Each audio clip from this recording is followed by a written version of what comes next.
এই যে look at মানে হচ্ছে তাকানো, আর লুক ফর মানে হচ্ছে কোনো কিছু খোঁজ করা। ব্রেনে রাখতে হবে, হ্যাঁ। লুক অ্যাট মানে হচ্ছে তাকানো, লুক ফর মানে কোনো কিছু খোঁজ করা। আচ্ছা চলো আমরা উদাহরণ প্র্যাকটিস করি, তাহলে খুব সহজ হবে বুঝতে তোমাদেরকে।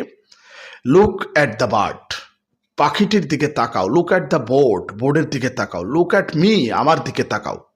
লুক অ্যাট মানে তাকানো।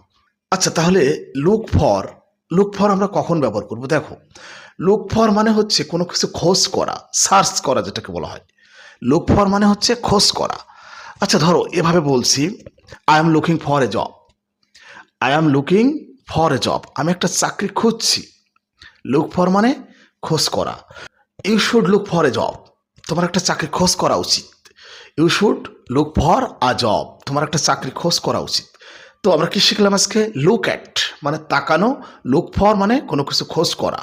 লুক অ্যাট এবং লুক ফরের ব্যবহার সম্পর্কে আজকে আমি তোমাদেরকে শেখালাম। এভাবে শিখতে থাকো।